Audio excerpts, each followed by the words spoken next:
After serving your country, defending your nation, and sacrificing everything for over 50 years, you return home to build a family you trust, love, and cherish.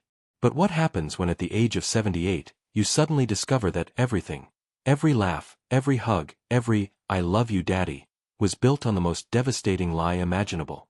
Tom Mitchell, a decorated Army veteran and respected community elder, received what seemed like an innocent birthday gift, a DNA ancestry kit. What it revealed wasn't just infidelity. It uncovered a web of deception so intricate, so carefully constructed, that it had fooled everyone for decades. But when the truth finally emerged, it would lead to a night of violence that would shock an entire community and raise the question: how far is too far when seeking justice for a lifetime of lies?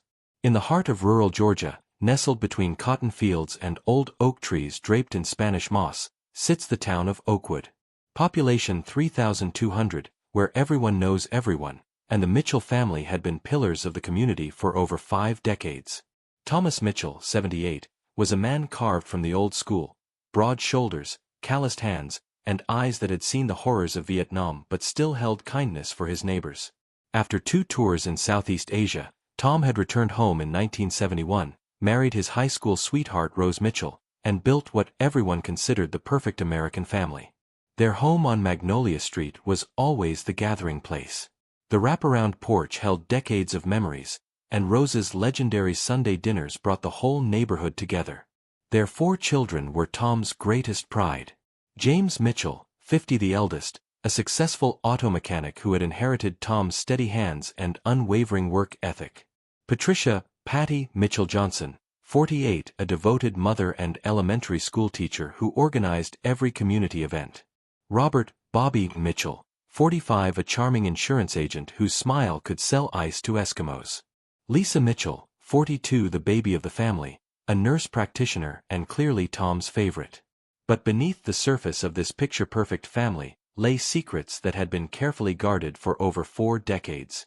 What Tom didn't know was that Rose had been keeping a detailed journal since 1972, a leather-bound book hidden in the false bottom of her jewelry box.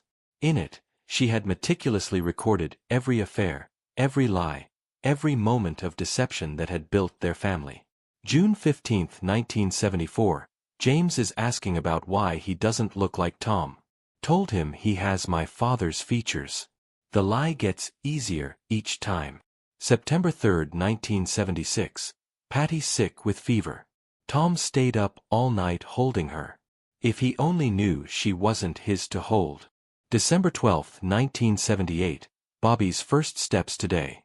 Tom cried with joy. I cried with guilt. March 22, 1981, Lisa called Tom Daddy for the first time. I wanted to die. Rose had become a master manipulator, carefully orchestrating every family gathering, every photo, every moment to maintain the illusion of their perfect family. She had coached her children without them even knowing it, steering conversations away from genetics, ensuring Tom never had reason to question paternity. On Tom's 78th birthday, the family gathered as they always did. The dining room table groaned under the weight of Rose's famous fried chicken, cornbread, and peach cobbler. Laughter filled the air as grandchildren played in the yard. Lisa, radiant with the glow of her recent engagement, presented Tom with a small wrapped box. Daddy, she said, her eyes sparkling with excitement, I thought it would be amazing to trace our family history. Maybe we can learn about our ancestors, see if we really are descended from Scottish royalty like Grandma always claimed. Tom chuckled, turning the DNA kit over in his weathered hands. Baby girl, I know exactly where I come from, right here in Georgia, born and raised. But if it makes you happy. He planted a kiss on her forehead. That evening, Tom sat in his favorite armchair, reading the simple instructions. Rose watched him from the kitchen doorway, her heart pounding. She had successfully hidden the truth for 47 years. What were the odds that a simple test would uncover everything now? As Tom sealed the sample and prepared to mail it, Rose made a desperate decision. The next morning, while Tom was at his weekly coffee with the veterans at Murphy's Diner, she retrieved the package from the mailbox and threw it away. But Tom had been in military intelligence. He noticed things. Rose, he said that evening. "Did you mail my DNA test?" "I left it on the kitchen counter." "Oh yes, honey," she replied smoothly. "I took it to the post office this morning." Tom nodded, but something in her tone bothered him. The next day, he drove to the post office himself and mailed a second kit, one Rose knew nothing about. 6 weeks later, Tom's phone rang. It was Dr. Sarah Chen from GenoTrace Laboratories. "Mr. Mitchell, I'm calling about your DNA results. There seems to be some unusual findings that I'd like to discuss with you privately. Could you come in?" Tom drove to Atlanta alone, telling Rose he was visiting an old army buddy. In Dr. Chen's sterile office, surrounded by diplomas and scientific charts, Tom's world imploded. "Mr. Mitchell, I've been doing this for 15 years, and I've never seen results quite like yours. According to our analysis, none of the children listed on your family tree share any genetic material with you. Not one." Tom sat in stunned silence as Dr. Chen continued. "There's more. We found something else unusual. Your DNA shows markers indicating a genetic condition called Klinefelter syndrome, a condition that typically results in infertility. Mr. Mitchell, based on your genetic profile, it would have been virtually impossible for you to father children naturally." The drive home was a blur. Tom pulled over twice, once to vomit and once to call his old army medic buddy, Frank Rodriguez, who now worked at the VA hospital. "Frank, I need you to look at my medical records from my Army physical in 1970. Look for anything about fertility or genetic conditions." 2 hours later, Frank called back. "Tom, you're not going to like this. Your records show a note about possible chromosomal abnormality and a recommendation for genetic testing that was never followed up on. There's also a note that says, patient counseled about potential fertility issues." "Frank, I was never counseled about anything. I never saw any of these records." "Tom, it looks like someone requested these records be sealed and marked confidential. The request came from Rose Mitchell, your wife." That evening, Tom sat at the kitchen table with the DNA results, his military records, and a bottle of whiskey. When Rose came home from her church auxiliary meeting, she found him waiting in the dark. "Rose, sit down. We need to talk." She immediately sensed something was wrong. Tom's voice had the cold, controlled tone she hadn't heard since his nightmares about Vietnam had finally stopped decades ago. He slid the papers across the table. "Read them." As Rose's eyes scanned the DNA results, her face went through a spectrum of emotions: shock, fear, and then something that looked almost like relief. "Tom, these tests are wrong all the time. You can't trust." "Stop." His voice cut through her words like a blade. "Don't lie to me anymore, Rose. I know about my medical records. I know you had them sealed. I know you've known for 47 years that I couldn't father children." Rose's facade crumbled. Tears streamed down her face as she whispered, "How long have you known?" "Since this afternoon. Now I want to know everything. Every man. Every lie. Every detail." What followed was the most devastating conversation of Tom's life. Rose, finally unburdened of her decades-long secret, told him everything. Rose revealed that she had discovered Tom's infertility during a routine doctor's visit early in their marriage. Desperate to give him the family he dreamed of, she had made a decision that would haunt her for the rest of her life. "I thought I was doing it for you," she sobbed. "You wanted children so badly. You would talk about having a son to carry on the Mitchell name, about teaching your kids to fish and hunt. I couldn't bear to tell you that you couldn't have children. But the affairs weren't random." Rose had carefully selected each father based on physical characteristics that would make the children plausibly Tom's offspring. James's father was Samuel Harrison, Tom's own cousin, a man who had died in a car accident in 1978, taking the secret with him.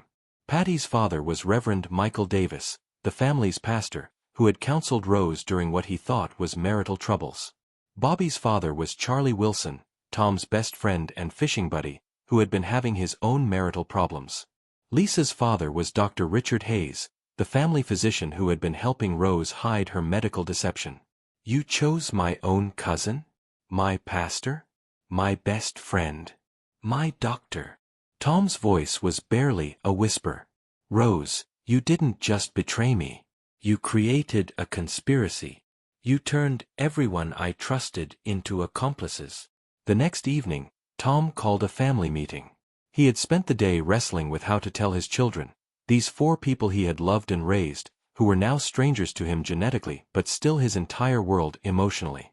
When James, Patty, Bobby, and Lisa arrived, they found their father sitting at the head of the dining room table, looking older than they had ever seen him. I need to tell you all something, Tom began, his voice steady despite the turmoil inside. It's about our family. It's about me. He told them about the DNA test, about his medical records, about their mother's confession. The room erupted in disbelief, anger, and heartbreak. But then came the twist that no one saw coming. Lisa, pale and shaking, stood up suddenly. Daddy, there's something else you need to know. Something we've all been keeping from you. Tom looked at his youngest daughter, the one he had doted on, the one who could do no wrong in his eyes. We've known, she whispered. We've known for years. The silence in the room was deafening. James cleared his throat. Dad, when I was 25, I needed a blood transfusion after my accident. The hospital ran compatibility tests and told me that my blood type meant you couldn't be my biological father. I didn't want to believe it, so I had a paternity test done privately. Patty nodded, tears streaming down her face. I found out during my pregnancy with Emma. The genetic counselor asked about family medical history, and some things didn't add up. I had my own test done. Bobby and Lisa had their own stories. Medical procedures, genetic counseling, suspicious looks in mirrors that had led them to discover the truth years ago. Why didn't you tell me? Tom asked, his voice breaking. Because you're our father, James said firmly. Biology doesn't change that. You raised us. You loved us. You were there for every scraped knee, every broken heart, every triumph.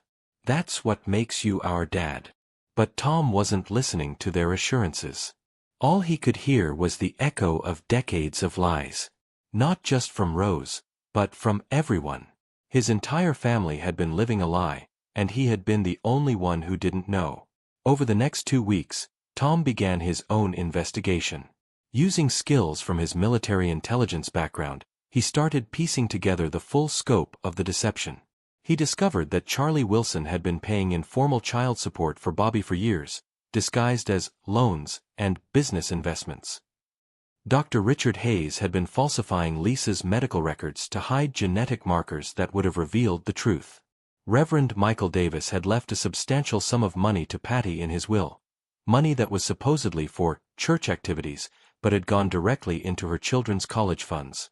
Even Samuel Harrison's widow had been sending anonymous gifts to James every Christmas, knowing he was her late husband's son.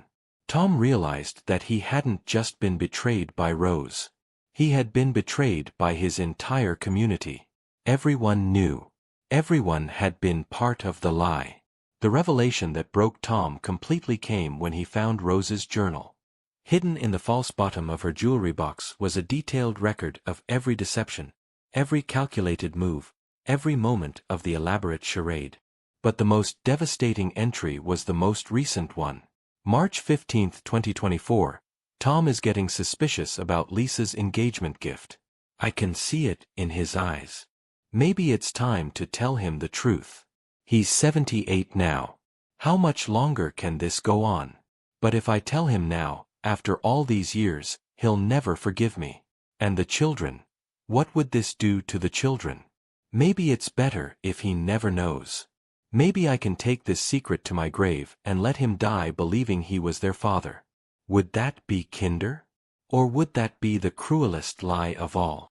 Rose had been planning to take the secret to her grave. Even now, faced with the possibility of discovery, she was calculating how to maintain the deception. That was the moment Tom snapped. Tom decided that if everyone in his life was going to lie to him, he would force the truth out in the open.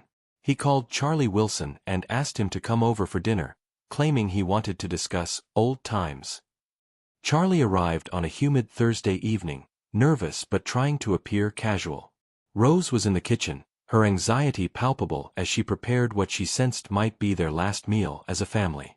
The three of them sat at the dining room table, the same table where the family had gathered for decades of holidays, birthdays, and celebrations. Now it felt like a courtroom. "Charlie," Tom said quietly, cutting his steak with deliberate precision, "how long have you known that Bobby is your son?" Charlie's fork clattered to his plate. Rose gasped from the kitchen doorway. "Tom, I don't know what you're talking about. Stop lying." Tom's voice exploded through the house. "I'm 78 years old, Charlie. I've been lied to for 47 years. Don't you think I deserve the truth now?" Charlie looked at Rose, who was standing frozen in the doorway, then back at Tom. "Since he was born," he whispered. "I've known since the day he was born. And you said nothing. You came to his birthday parties. You taught him to drive. You came to his wedding. And you said nothing. Tom, I wanted to tell you, but Rose." "Rose what?" "Rose threatened you. Rose seduced you. Rose made you betray your best friend." Charlie stood up, his face flushed with anger and shame.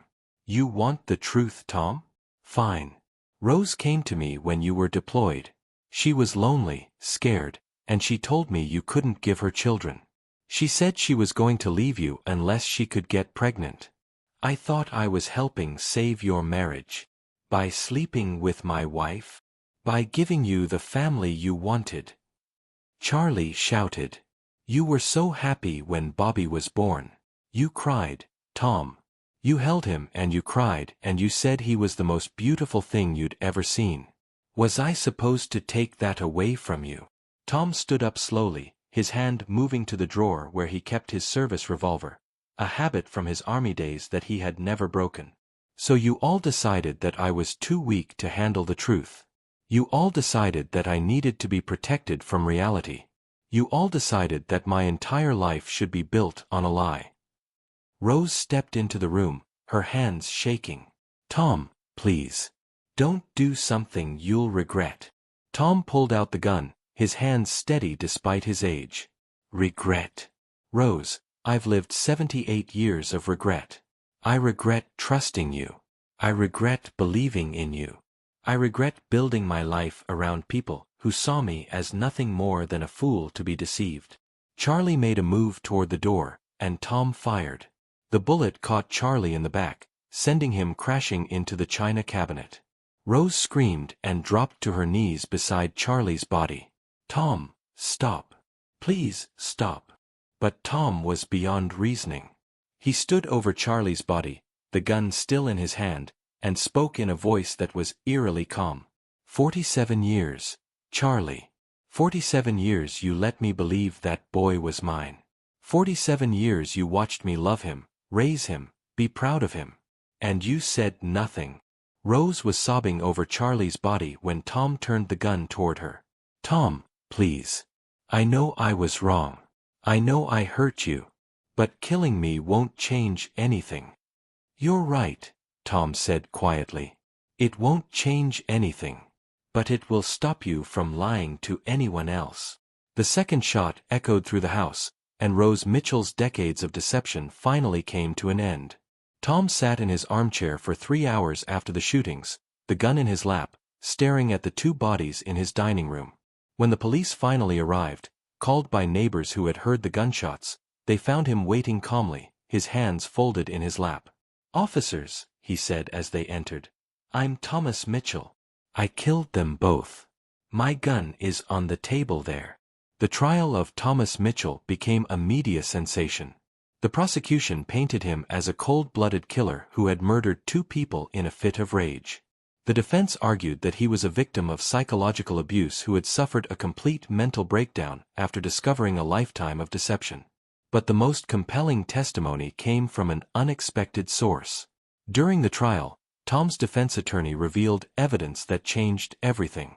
Hidden among Rose's belongings, investigators had found insurance policies, substantial life insurance policies that Rose had taken out on Tom over the years, with herself as the beneficiary.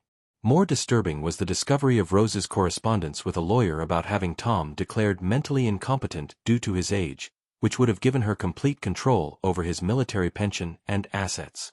The prosecution's star witness, Dr. Richard Hayes, was forced to admit under cross-examination that Rose had asked him about medications that could cause confusion and memory loss in elderly patients. The defense argued that Rose hadn't just betrayed Tom sexually. She had been planning to have him declared incompetent and institutionalized while she inherited everything he had worked for his entire life. The jury deliberated for 3 days. When they returned, their verdict shocked everyone in the courtroom. Guilty of voluntary manslaughter for the death of Charlie Wilson. Not guilty by reason of temporary insanity for the death of Rose Mitchell. The judge, Honorable Patricia Williams, delivered a sentence that reflected the complexity of the case. Mr. Mitchell, you have been found guilty of taking a life, and for that, you must face consequences. However, this court recognizes that you were the victim of a conspiracy of deception that lasted nearly 5 decades. You were betrayed not just by your wife, but by your community, your friends, and people you trusted with your life. Tom was sentenced to 15 years in prison, but with credit for time served and the possibility of parole in 8 years due to his age and the extraordinary circumstances of the case. The most heartbreaking moment of the entire ordeal came during Tom's sentencing hearing, when all 4 of his children took the stand, not for the prosecution, but for the defense. James spoke first. Your Honor, Thomas Mitchell is my father. Not because of DNA but because of love. He taught me how to be a man, how to work with my hands, and how to treat people with respect. What my mother did was unforgivable, but what my father did was understandable. Patty tearfully testified, my father is not a killer. He's a man who was pushed beyond human endurance. For 47 years, he loved and provided for children who weren't his, never asking for anything in return except honesty. When he finally learned the truth, it broke something inside him that can never be fixed.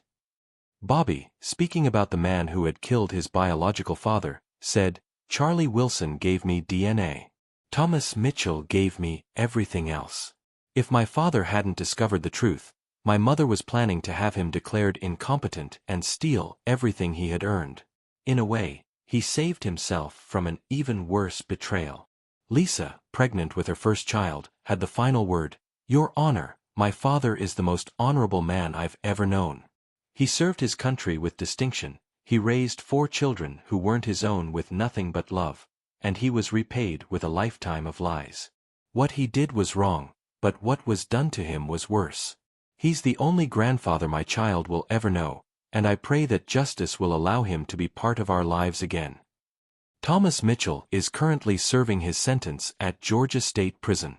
At 80 years old, he spends his days in the prison library, reading and writing letters to his children, the 4 people who, despite everything, still call him Dad. His children visit him monthly, bringing pictures of grandchildren he rarely gets to see and updates about their lives.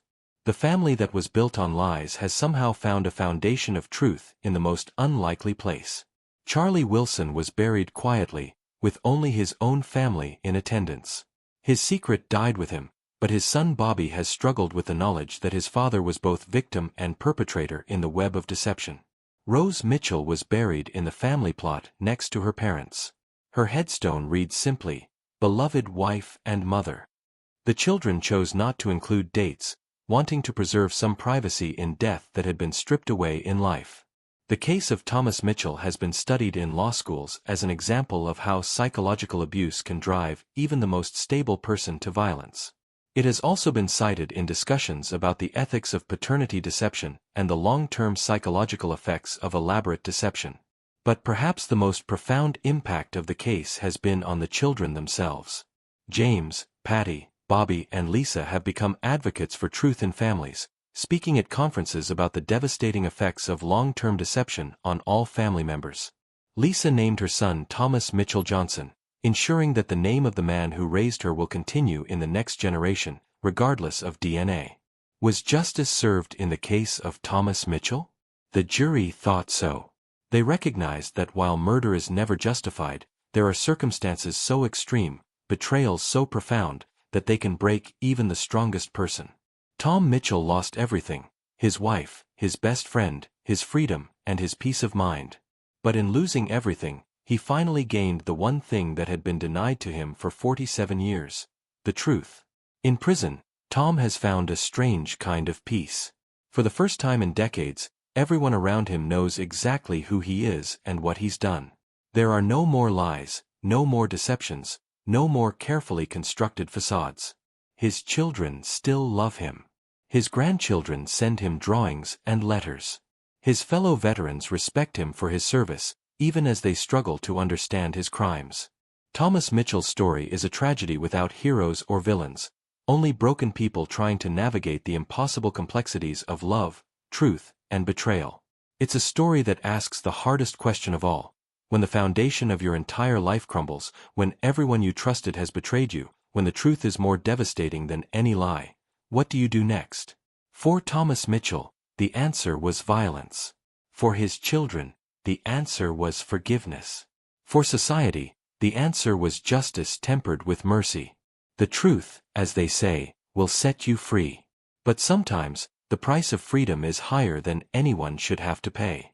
If you enjoyed this story, a like really helps the channel grow. Subscribe if you're new here, and I'll see you in the comments.